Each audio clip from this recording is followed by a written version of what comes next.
اللهم عجل وليك اللهم عجل وليك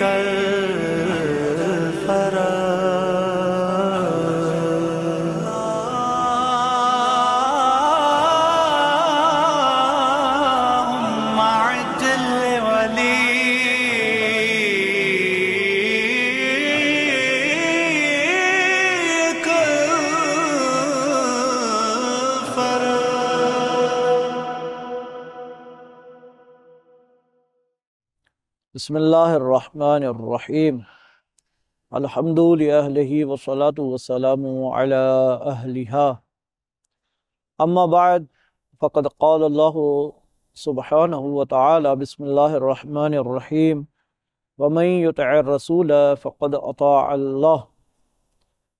رب العالمین کی بارگاہ میں دعا ہے کہ حضرت ولی النعمہ صاحب الزمان کا ظہور جلد فرمائے، ہمیں امام علیہ السلام کے اعوان و انصار میں شمار فرمائے۔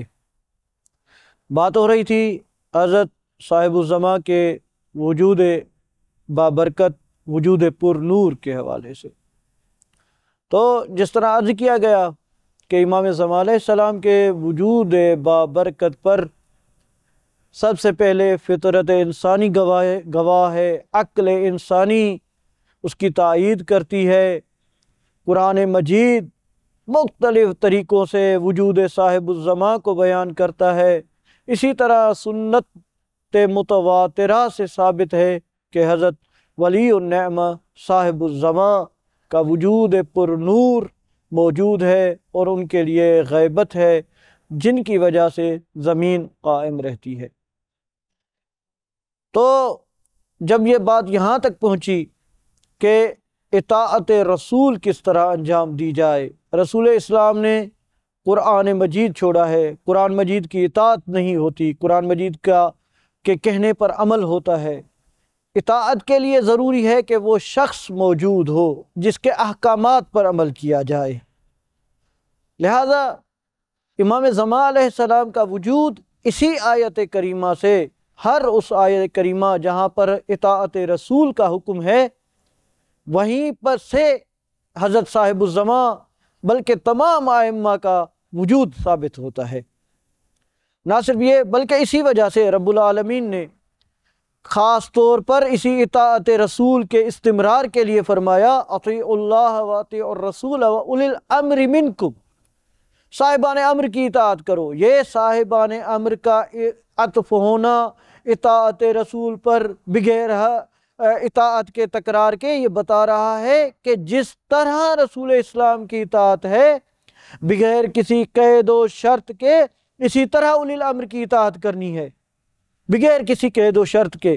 یہ نہیں ہے کہ وہ برائیوں کا حکم دیں، خلاف شرع کا حکم دیں تو آپ نے نہیں ماننا، اچھی باتوں کا حکم دیں تو آپ نے کہنا ماننا ہے۔ نہیں بھائی، یہ تو ایک عام انسان کے لیے بھی ہے، یہ تو ایک عام انسان، ایک عام مومن بھی اگر اچھی بات کا حکم دے، بلکہ یہ تو خصوصیت مومن میں سے ہے کہ اس کا بھی کہنا واجب ہو جاتا ہے اگر وہ اچھی بات کی تاکید کرتا ہے اور اچھی بات کی طرف بلاتا ہے جس سے مجتمع انسانی قائم ہوتا ہے، تو پھر یہ اولی الامر کا کوئی فائدہ ہی نہیں رہا۔ دوسرے نمبر پہ اولی الامر کی اطاعت کے لیے ہمیں جب یہ عطف ہوا ہے تو رسول اسلام، رسول خدا یا رب العالمین کیا کسی فحش کام کا، برے کام کا حکم دے سکتے ہیں؟ ہرگز بھی نہیں دے سکتے۔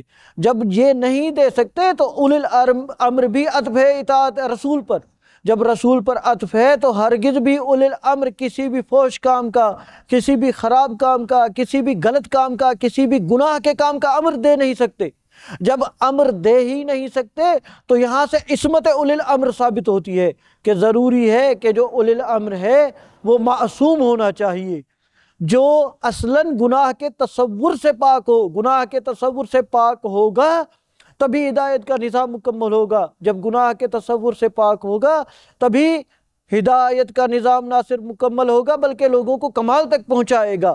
تبھی اطاعت رسول اور اطاعت خدا حقیقی معنی میں متحقق ہوگی۔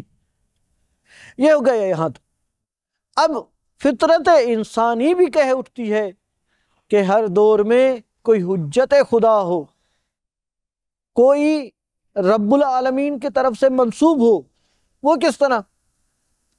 وہ اس طرح کہ جب یہ فطرت دیکھتی ہے، انسان دیکھتے ہیں، ہر بچہ بوڑھا دیکھتا ہے کہ بھائی جو حجت خدا ہوتا ہے، جب ان کی مواصفات سے آگاہی حاصل کرتا ہے، اس کی صفات کو سنتا ہے کہ مثلا نبی اس طرح رحیم تھے، نبی اس طرح کریم تھے، نبی اس طرح جو انبیاء الہی تھے وہ انسانوں کا درد رکھنے والے تھے، وہ ہر لحاظ سے پاک تھے، لوگوں کی مشکلات دور کرتے تھے، تو یہ فطرت انسانی میں بچے، بوڑھے، خاتون، ہر ایک کے دل میں تمنا پیدا ہوتی ہے کہ کاش ایسی شخصیت، ایسی اعلیٰ ظرف کی حامل اعلیٰ ذات ہمارے درمیان موجود ہو، ہم اس کو دیکھیں، ہمارے زمانے میں ہو، تاکہ ہم بھی اس کے وجود سے فائدہ حاصل کریں۔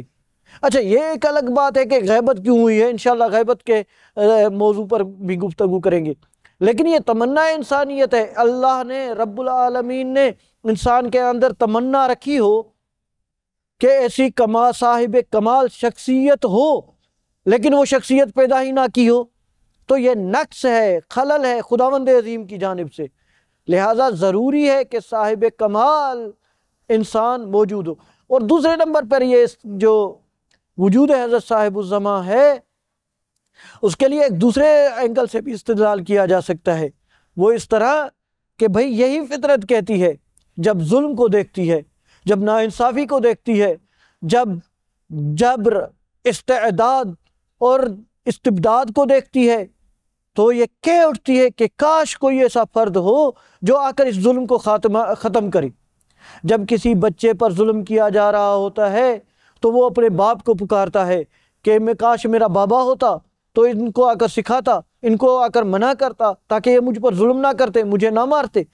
اسی طرح جب کوئی مظلوم کسی ظالم کے شکنجے میں خود کو پاتا ہے تو اس کے دل سے، اندر سے آواز اٹھتی ہے، اس کا ضمیر کہہ اٹھتا ہے کہ کاش، اے اللہ، کاش کوئی ایسی شخصیت ہو جو میرا بدلہ آ کر اس ظالم سے لے، جو آ کر اس ظلم کو ختم کرے، جو میرے دکھوں کا مداوع کرے۔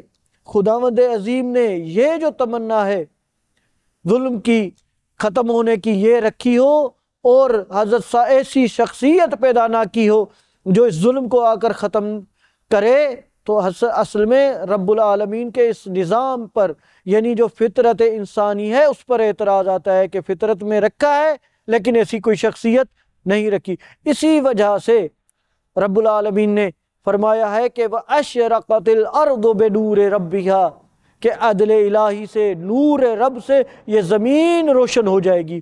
کیوں روشن ہو جائے گی؟